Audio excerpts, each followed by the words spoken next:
Olha só essa história. O Ministério da Defesa, que comanda as Forças Armadas, mandou sugestões para melhorar as eleições no Brasil. Mas o TSE, o Tribunal Superior Eleitoral, rejeitou todas. Mas vem cá, o que os militares têm a ver com eleição? Que sugestões foram essas que eles deram?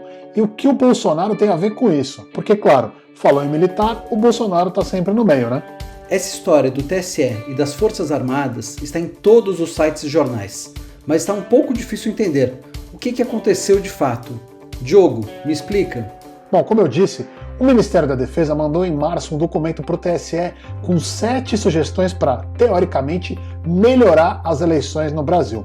No dia 9 de maio, o presidente do TSE, o Edson Fachin, deu uma resposta para o Ministério da Defesa e rejeitou todas elas. Mas que sugestões eram essas? Olha, uma boa parte das sugestões tem relação com as urnas eletrônicas e a confiabilidade delas. São questões de quantas urnas deveriam ser testadas, a qualidade da segurança das urnas, entre outras coisas. Se você quiser ver todas as sugestões, veja o link aqui em cima. Ele também está na descrição do vídeo. Aliás, aproveita agora para deixar o seu like, o seu comentário e se inscrever no canal. Diogo, e qual que é o problema dessas sugestões? Por que o TSE rejeitou todas? Bom, Edu, tem alguns problemas nessa história. O primeiro e mais básico é que o prazo para mandar sugestões sobre as eleições para o TSE se encerrou no dia 17 de dezembro do ano passado. O Ministério da Defesa só mandou o documento deles no dia 22 de março deste ano, 2022.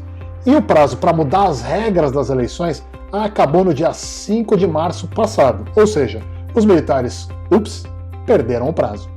Em segundo lugar, o TSE considerou que quase todas as sugestões que os militares fizeram são desnecessárias, porque as urnas já passam por vários procedimentos e verificações de segurança. Além disso, o TSE disse que o Ministério da Defesa fez cálculos errados nas sugestões e confundiu alguns conceitos importantes. Olha, vou só te lembrar porque você não falou de uma coisa que está circulando em alguns cantos da internet. A história da tal sala secreta. O que é isso? Ah, sim, claro. Tem essa história também, né? O Ministério da Defesa questionou o TSE sobre essa tal sala secreta, que seria onde os votos são contados sem nenhuma supervisão de ninguém. O que poderia abrir, claro, margem para algum tipo de fraude.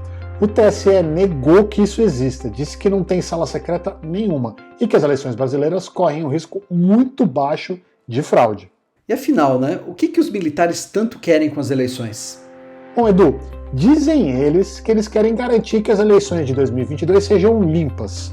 Em fevereiro desse ano, as Forças Armadas já tinham mandado uma série de dúvidas para o TSE, que respondeu a todas as perguntas dos militares. Agora, em março, teve esse novo episódio. Mas a gente sabe que tem uma pessoa por trás disso tudo. É o presidente Jair Bolsonaro.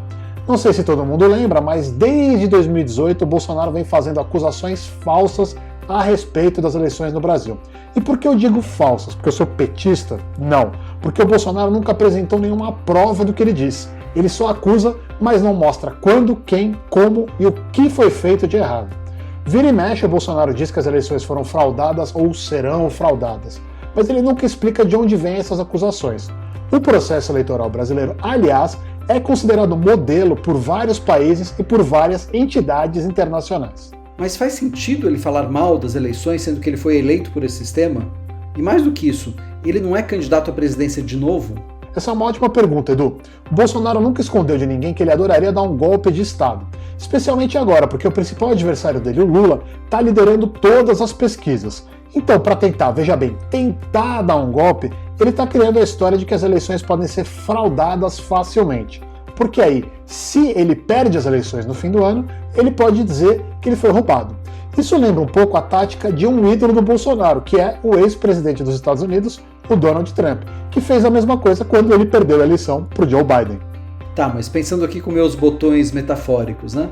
Não existe nenhuma chance de fraude nas nossas eleições? Tudo é 100% seguro? Não existe nada 100% seguro, Edu. Isso é um fato. Mas as eleições brasileiras são consideradas bastante confiáveis, não só aqui no Brasil, mas fora também. Por exemplo, as eleições brasileiras são consideradas seguras pela CIA, que é a Agência Americana de Inteligência.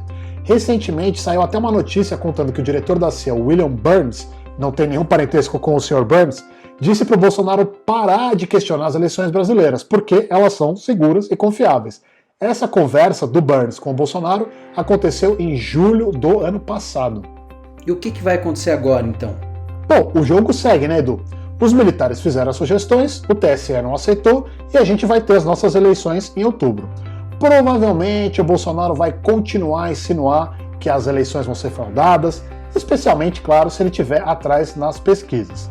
A gente espera que as instituições brasileiras sejam firmes e rápidas para impedir que ele tente fazer qualquer gracinha caso ele perca as eleições.